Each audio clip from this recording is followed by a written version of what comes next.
আমরা ভেবেছি দাওয়া হবে শুধু মসজিদের মিম্বারে দাঁড়িয়ে, কিন্তু সেকুলাররা জানতো জাতির মিম্বার এখন টিভি স্ক্রিন, ইউটিউব, ফেসবুক লাইভে। আজ আমি এমন এক সত্য তুলে ধরব যা আমরা প্রতিদিন চোখের সামনে দেখি, তবুও কেউ মুখ খুলে বলে না। আজকের মিডিয়া কার হাতে, আর এই জায়গায় আমাদের আলেমরা কতটা পিছিয়ে আছে?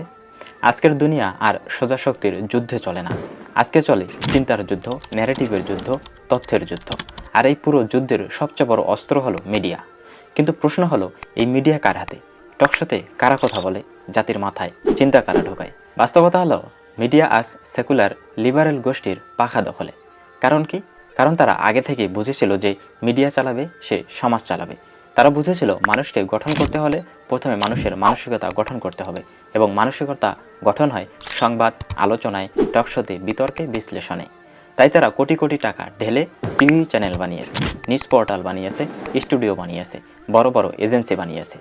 আর আমরা, আমাদের আলেম সমাজ, যারা কুরআন সুন্নাহর আলো নিয়ে চলে, যারা সত্য বলেন, যারা নৈতিকতা বজায় রাখেন, তারা এই জায়গায় বহু বহু বছর পিছিয়ে রয়েছে। কেন পিছিয়ে রয়েছে? এর কয়েকটি কারণ আছে। প্রথম কারণ হলো, মিডিয়া বানাতে আমরা দেরি করেছি। আমরা মসজিদ বানিয়েছি, মাদ্রাসা বানিয়েছি, ওয়াকফ করেছি, কিন্তু মিডিয়া বানাইনি। আমরা ভেবেছি দাওয়া হবে শুধু মসজিদের মিম্বারে দাঁড়িয়ে, কিন্তু সেকুলাররা জানতো জাতির মিম্বার এখন টিভি স্ক্রিন, ইউটিউব, ফেসবুক লাইভে। দ্বিতীয় কারণ হলো, আলেমদের মিডিয়া স্কিল শেখানো হয়নি। জ্ঞান আছে, সত্য আছে, আলো আছে, কিন্তু উপস্থাপনার ভাষা নেই। মিডিয়ার ভাষা গল্পের ভাষা, মানুষের মনের ভাষা। সত্যকে আকর্ষণীয় রূপে বলা এটা নিজেই একটা শিল্প। এই শিল্পে আলেমদের প্রশিক্ষণ না থাকায় তারা পিছিয়ে গেছেন। তৃতীয় কারণ হলো, সেকুলাররা এক হয়ে কথা বলে, আর আমরা 10 জন 10টা কথা বলি। তারা এক লাইন ধরে, আর আমরা এক একজন এক এক লাইন ধরি।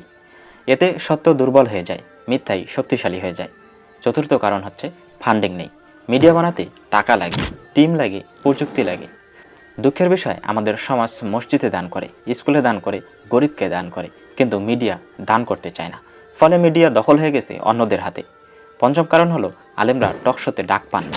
মিডিয়ার মালিকরা জানে আলেমরা সত্য বলবে, ন্যায়ের কথা বলবে, ইসলামী মূল্যবোধ তুলে ধরবে। সেকুলার ন্যারেটিভ বাধা সৃষ্টি হবে, তাই আলেমদের এড়িয়ে যাওয়া হয়। ফলাফল, আজ টকশোতে বসে কথা বলে সেকুলার বুদ্ধিজীবী, এনজিও ভাবধারার লোক, অভিনেতা, দলীয় বিশ্লেষক, যারা সমাজের নৈতিক নেতৃত্ব দেন না, কিন্তু মতামত ঠিক করে দেন পুরো জাতির। আর আলেমদের স্থান হয় পাশে, বাইরে, কিংবা একেবারেই নয়। মনে রাখবেন, এই পিছিয়ে পড়াটা আলেমদের অযোগ্যতার কারণে না। এর কারণ হলো, আমরা সময় মতো প্রস্তুতি নেইনি, মিডিয়ার গুরুত্ব বুঝিনি, তথ্যের যুদ্ধে অংশ নেইনি। কিন্তু সুসংবাদ হলো, এখনও সময় আছে। যদি আমরা আলেমদের মিডিয়া স্কিল শেখাই, যদি নিজেরা মিডিয়া তৈরি করি, যদি ন্যারেটিভ শক্তভাবে দাঁড় করাই, তাহলে পরিবর্তন আসবে। কারণ সত্য মরে না, সত্য চুপ থাকে। যখন তাকে উচ্চারণের প্ল্যাটফর্ম দেওয়া হয়, তখনই সে অন্ধকার কাটিয়ে আলো ছড়িয়ে দেয়। আজ আমাদের দায়িত্ব আলেমদের মিডিয়া শক্তিশালী করা, তাদের কণ্ঠকে জাতির কানে পৌঁছানো। কারণ তারা পিছিয়ে, অযোগ্য বলে নয়, সুযোগ না পাওয়ার কারণে। আসলে আমরা সেই সুযোগ তৈরি করি, কারণ সত্য যদি কথা না বলে, মিথ্যাই রাজত্ব করে।